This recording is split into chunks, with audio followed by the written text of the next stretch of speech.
Hello दोस्तों, मैं pointsman अमन आपका स्वागत करता हूं एक नए वीडियो में। तो आज हम इस वीडियो में बात करेंगे group D, railway group D जो भी एस्पिरेंट है उनको कैसे पढ़ना चाहिए, मैंने कैसे पढ़ा था अपने टाइम में और किस हिसाब से मैं टाइम टेबल बनाया और जिसकी वजह से मैंने उसको फॉलो किया और आज सिलेक्शन लेके अपना जॉब कर रहा हूँ। ठीक है, तो ज़्यादा लंबा वीडियो नहीं होगा, छोटी सी वीडियो होगा, आराम से देखिएगा और जो भी मैं टाइम टेबल बताता हूँ उसको कम से कम 1 महीने फॉलो करिएगा और उसके बाद देखिएगा कि आप पे क्या प्रभाव पड़ता है, इफेक्ट पड़ता है। ठीक है, उसको जरूर फॉलो करिएगा। ठीक, तो आइए आज चलते हैं और बात करते हैं। और फिलहाल आज मेरा रेस्ट है तो इसलिए मेरे को टाइम मिल गया और आपको मैं वीडियो बना दे रहा। बहुत सारे लोग बोल रहे थे कि सर कैसे तैयारी किए थे, क्या करें, हम बता दीजिए। तो मैंने सोचा ठीक है एक वीडियो बनाया था, मैं इसके सिवा और कोई वीडियो नहीं बनाने वाला, सिर्फ एक ही वीडियो बनाऊंगा। आप लोगों को सही लगे तो देख लीजिएगा, आप लोग सही लगे तो फॉलो कर लीजिएगा। ठीक है, मैंने क्या किया था और आपको क्या करना चाहिए उस चीज़ से रिलेटेड बताऊंगा। और जो भी भाई फॉर्म नहीं भरा है वो जल्दी से फॉर्म भर ले, डेट बढ़ चुका है। तो आप लोग जिनका भी कोई प्रॉब्लम आ रहा था अपना वो क्लियर कर ले और भर ले। तो अब ज़्यादा बातें ना करते हो, अब मेन मुद्दे की बात करते हैं, टाइम टेबल की। आइए आपको बताते हैं कि क्या कैसे पढ़ना है। ठीक है, बात करते हैं कि क्या करें। देखिए, यहाँ पे आपका जो स्टेजेस ऑफ एग्ज़ाम है जिसमें से पहला होगा सीबीटी। ठीक है, पहला होगा कंप्यूटर बेस्ड टेस्ट होगा, दूसरा होगा पेट फिजिकल इफिशियंसी टेस्ट होगा, तीसरा आएगा डीवी डॉक्यूमेंट वेरिफिकेशन और चौथा आएगा मेडिकल टेस्ट। ठीक है, 4 चरण आपके हैं एग्जाम के। ठीक है, तो हम आज बात करेंगे खास तौर से सीबीटी के बारे में। ठीक है, और ये भी जान जाइए कि जो पेट होता है उसमें आपको 1000 मीटर दौड़ना पड़ेगा, 4 मिनट 15 सेकंड मेल के लिए और 5 मिनट 40 सेकंड फीमेल के लिए। ठीक, और उससे पहले आपका वजन उठाना पड़ेगा जिस वजह से मेल के लिए 35 किग्रा और फीमेल के लिए 20 किग्रा वजन उठाना पड़ेगा। और जैसा कि आप जानते हैं कि आपका 32 जाके अप्रोक्स सीट है, वैकेंसी निकली हुई है और जिसमें 3 गुना लोग पेट के लिए क्वालिफाई होंगे। और अगर मान के चलो 1 करोड़ लोग भी फार्म भरते हैं तो आपका कंपटीशन लगभग 105 लोग एक सीट पे कंपटीशन होगी। तो समझ सकते हैं कितनी ज़्यादा कंपटीशन। ठीक है, अब बात करते हैं कि आपका टारगेट क्या होना चाहिए सीबीटी 1 के लिए। ठीक है, तो जैसे कि पिछले साल का जो टारगेट यूआर का गया था, मैक्सिमम सभी जोन का बात कर रहे हैं, नॉर्मलाइज मार्क की बात कर रहे हैं। ठीक है, कि सभी जोन के नॉर्मलाइज मार्क में मैक्सिमम यूआर का 70.99 अर्थात 71 के करीब गया था। और ओबीसी का गया था 66 के करीब और एससी का गया था 60 के करीब और एसटी का गया था 54 के करीब और ईडब्ल्यूएस का गया था 58 के करीब। ठीक है, तो उसी हिसाब के से उसको देखते हुए मैंने बताया, आपको टारगेट दे रहा हूँ कि आपको यूआर वाले जो हैं उनके लिए 73 से 76 के बीच में टारगेट है और ओबीसी के लिए 69 से लेके 72 तक और 63 से लेके 66 तक एससी के लिए और एसटी के लिए 58 से 62 तक और ईडब्ल्यूएस के लिए 61 से 65 तक। ठीक है, अगर आप सभी जोन में किसी भी जोन में सेफ रहना चाहते हैं कि आप हमें नौकरी लेनी ही है चाहे कितना भी जाए, तो आप टारगेट 80 अर्थात 75 से 80 के बीच का लेके चलिए।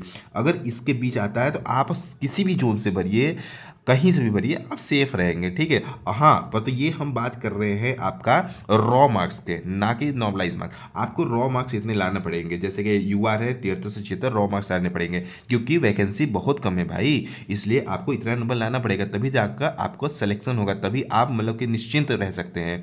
ठीक है, अब बात करते हैं सीबीटी एग्ज़ाम। तो जैसा कि आपको पता है कि मैथ 25 नंबर का आता है, रीजनिंग 30 नंबर का, साइंस 25 नंबर का और जीके जीएस 20 नंबर का। ठीक है, और टाइम होता है 90 मिनट और मार्क होता है 100 नंबर का और निगेटिव मार्किंग होता है 1/3, जो कि ये सबसे बड़ा होता है। ठीक है, सीबीटी में।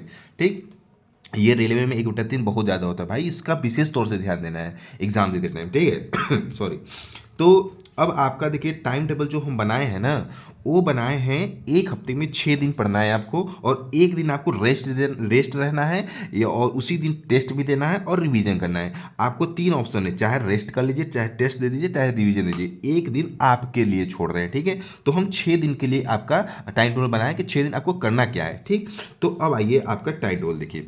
अब देखिए, जो 6 बजे से 8 AM है, मैंने रखा है करेंट अफेयर्स का, जो कि उत्कर्ष क्लासेस का है। ठीक है, जो गौरव से लेते हैं सुबह 6 बजे और ठंड में 6:30 बजे और गर्मी में 6 बजे स्टार्ट करते हैं, लगभग 8 बजे तक क्लास चलती है उनकी, 1.5 से 2 घंटे की। ठीक है तो आपको उत्कर्ष क्लासेस की क्लासेस अब लेनी स्टार्ट कर देनी होगी, क्योंकि यहाँ से आपका करेंट अफेयर्स तो क्लियर होगा ही, उसके साथ साथ बहुत सारा स्टैटिक भी आपका कंप्लीट हो जाएगा, क्योंकि ये जब भी पढ़ाते हैं करंट ना, तो उसमें स्टैटिक भी कवर कराते रहते हैं। तो इसलिए आपको ये क्लास पर डे अब अपने रूटीन में डाल लेनी है, ठीक है। तो मैंने डाला था, इससे बहुत फायदा हुआ था मेरे को। जो है ना जीके जी बहुत ज़्यादा पढ़ना नहीं पड़ता था, क्योंकि इनके द्वारा कंप्लीट हो जाता है। ये बहुत सारा 7 फेरों का सीरीज पता नहीं क्या क्या लाते रहते हैं, जिससे हमारा कंप्लीट होता रहता है। तो इसका भी विशेष ध्यान दीजिए। अब देखिए, अब 8 बजे आपका करंट अफेयर्स पढ़ के कंप्लीट कर लेंगे, इसके बाद उठेंगे। अब 8 से 9 आपको ब्रेक दे रहा हूँ, क्योंकि उसमें नहा लीजिएगा, नहा लीजिए, धो लीजिए जो भी अपना कपड़ा होगा। इसके बाद फिर आप थोड़ा सा हल्का फुल्का नाश्ता कर लीजिएगा, ठीक है। बहुत भारी नाश्ता मत करिएगा, हल्का फुल्का नाश्ता कर लीजिएगा। फिर आप 9:15 पे बैठ जाइएगा, या 9 बजे तक, 9 बजे तक या 9:15 तक बैठ जाइएगा पढ़ने। फिर 9 से लेकर 12 या 1 बजे तक मैथ पढ़िएगा। जो वीक है मैथ में वो कम से कम 4 घंटा मैथ पढ़ेगा, जो स्ट्रांग है हल्का फुल्का पता है उन्हें, वो 3 घंटा मैथ पढ़ेगा, ठीक है।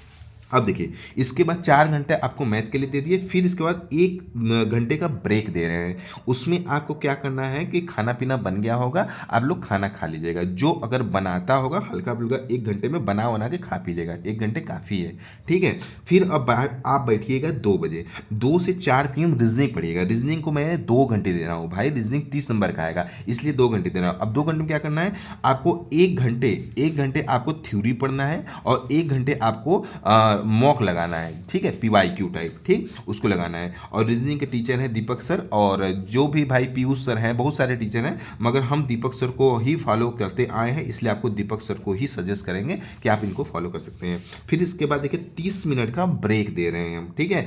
और ब्रेक देना बहुत जरूरी है भाई, लगातार कोई नहीं पढ़ पाता है भाई, ठीक है। मशीन हम लोग थोड़ी इंसान है, इसलिए बीच बीच में ब्रेक लेकर, और क्योंकि अब ज़्यादातर बुक से पढ़ोगे या फिर मोबाइल से पढ़ोगे, इसलिए आंखों को भी थोड़ा सा ध्यान देना है, ठीक है। रेलवे में जॉब पा रहे हो तो आंखों का स्वस्थ होना बहुत जरूरी है, ठीक। तो इसलिए 30 मिनट का हम ब्रेक दिए हैं। फिर आपको 4:30 से 7:30 बजे साइंस पढ़ना है, ठीक, जिसमें से आप चाहो तो जैसे कि फिजिक्स चालू करें, फिजिक्स को ही पढ़िए, या फिर 1-1 घंटा सबको दे सकते हैं। पर बायोलॉजी को आप ज़्यादा दीजिएगा, क्योंकि बायोलॉजी से क्वेश्चन ज़्यादा पूछता है, ठीक है, इसलिए इसको 1 से 1.5 घंटे दीजिएगा। अगर 7:30, 7:30 नहीं तो 8 बजे तक पढ़िएगा, ठीक। फिर इसके बाद 8 से 10 आप जीके जीएस के लिए टाइम दीजिएगा।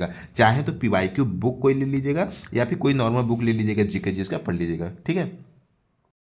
मैं अभी वीडियो बना रहा था भाई, अंदर बैठ के लाइट कट गई, इसलिए थोड़ा सा अब चेंज करना पड़ा है। खिड़की के पास आए हैं और प्रकाश आ रहा है, तो यहाँ आपको बता देते हैं आगे की बात क्या करनी है, ठीक है। जैसा कि हमने लास्ट में बताया था कि 8 से 10 PM तक जीके जीएस आपको पढ़ना है, ठीक है। इसके बाद 2 घंटे पढ़ने के बाद आपको सो जाना है लगभग 11 बजे के आसपास, ठीक है। और 11 बजे सो के फिर 5 बजे के आसपास उठ जाना है, ठीक है। इसके बाद फिर 5 से 6 तक आपको एक्सरसाइज भी करना है, ठीक है। उसके भी लिए भी आपको बताते हैं आगे।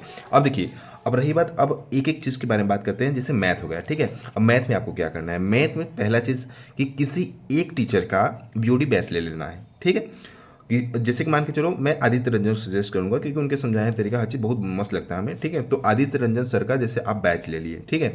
तो उनका जैसे बैच है लगभग 600 के करीब है बैच, 600-700 के करीब, 699 के करीब ऐसे ही है बैच, ठीक है। और उसका लिमिट बहुत ज़्यादा है यार, अनलिमिटेड मान लो, ठीक है। 2031-32 में पता नहीं कब खत्म होने वाला है, बहुत टाइम है, तो ये जल्दी खत्म नहीं होगा। बहुत लोगों का बैच आता है 1 से 2 साल में खत्म हो जाता है, तो इनका ही बैच, इसलिए मैं बोल रहा हूँ कि इनका बैच ले लीजिए, खत्म नहीं होगा, आगे तैयारी में हेल्प देगा आपको, ठीक है। तो इनका बैच ले लीजिए। अब आपको करना क्या है मैथ के लिए, देखिए सबसे पहले इनका जो है ना यूट्यूब पे या फिर बैच में जाएंगे, उनका कैलकुलेशन क्लास है, तो उसको पहले कंप्लीट करिएगा कि अपना कैलकुलेशन कैसे बढ़ाएं, ठीक है, उसको कंप्लीट करिएगा। इसके बाद इनका ही एक फार्मूला बुक आता है, उनका फार्मूला बुक ले लीजिएगा। उससे एक फायदा होगा कि आपको फार्मूला सारे एक जगह मिल जाएंगे, आपको अलग से फार्मूला लिखना नहीं पड़ेगा, ठीक है। तो उसको ले लीजिएगा।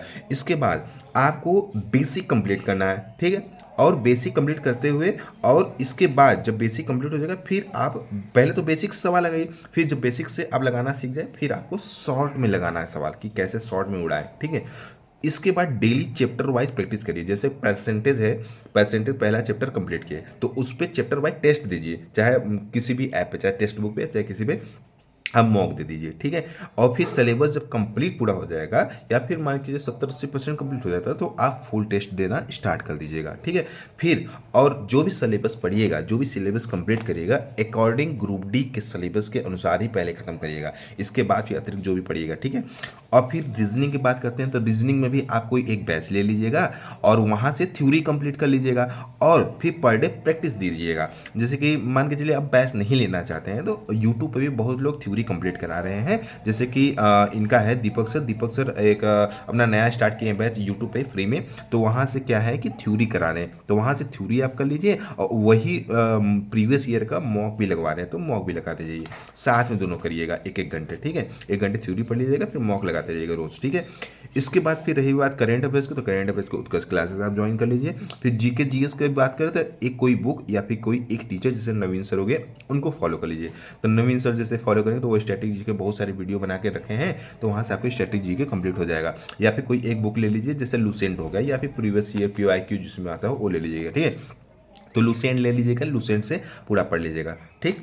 और फिर अब देखिए आपको 5 महत्वपूर्ण बातें बता रहे हैं जो कि सभी एस्पिरेंट को फॉलो करना चाहिए, जो कि हम भी फॉलो करते हैं इसलिए आपको बता रहे हैं। पहली बात है कि ये जो टाइम टेबल बता रहे हैं या फिर जो आप अपने अनुसार टाइम टेबल बनाए या फिर कहीं से भी उस टाइम टेबल को भाई फॉलो करना है, ठीक है। सब फॉलो नहीं कर पाते हैं, ठीक है, उसको फॉलो करना है। कम से कम अगर 1 महीने भी फॉलो कर लेते हैं या 15-20 दिन फॉलो करते हैं तो आपकी आदत में आ जाएगी, उसको जरूर फॉलो करिएगा। और दूसरा चीज़, जो भी पढ़िए उसका शॉर्ट नोट्स बनाइए ताकि लास्ट टाइम में ना फास्ट रिवीजन कर पाएँ, ठीक है। मैंने भी बहुत सारे शॉर्ट नोट बनाए ताकि बाद में लास्ट में उसी को पढ़ते हैं, पूरा बुक कौन पढ़ेगा भाई, इतना सारा कुछ लिखा था या फिर कोई अपना नोट्स बनाता है वो भी कौन पढ़ेगा, इसलिए शॉर्ट नोट बनाना है। किसी भी चीज़ को शॉर्ट में लिखना है, जो आपको बार बार पढ़ना पड़ता है वो शॉर्ट में लिखिए, उसको रिवीजन कर लीजिएगा, लास्ट टाइम एग्जाम दे देते हैं, ठीक। इसके बाद आपको रिवीजन करते रहना है, ठीक है, जो भी आप पढ़ रहे हैं। और लास्ट टाइम सोते टाइम या फिर जो एक दिन हम दिए हैं ना, एक दिन रेस्ट के लिए, उसमें रिवीजन के लिए ही दिए हैं, आप लोग उसमें रिवीजन कर लीजिएगा। इसको हम भी मॉक दीजिएगा और मॉक देने के बाद उसका एनालिसिस जरूर करिएगा कि हमारी गलती कहाँ से हो रही है, कहाँ हो रही है, तो उसको सही करिएगा। फिर अब लास्ट चीज़ बहुत ज़रूरी है जो सब नहीं बताते भाई, अपने स्वास्थ्य पे बहुत ध्यान देना है, ठीक है। ये नहीं कि दिन रात पढ़ते रहो और स्वास्थ्य गया तेल लेने, तो भैया ऐसा नहीं करना है। आँखों को ध्यान देना है, रेलवे की जॉब ले रहे हो, आँखों का स्वस्थ होना बहुत ज़रूरी है, ठीक है। पर डे जो हम बताए ना 5 बजे उठ जाना है, 5 से 6 बजे अपने स्वास्थ्य पे जरूर ध्यान दीजिए, आधे या 1 घंटे के लिए थोड़ा सा टहल लीजिए, थोड़ा एक्सरसाइज कर लीजिए और हल्का फुल्का चना वना खाइए, प्लस स्वास्थ्य पे जरूर ध्यान देना। अगर स्वास्थ्य सही रहेगा तो ये भी सही रहेगा और ये सही रहेगा तो पढ़ने में मज़ा आएगा, ठीक है। तो इसका जरूर ध्यान दीजिएगा।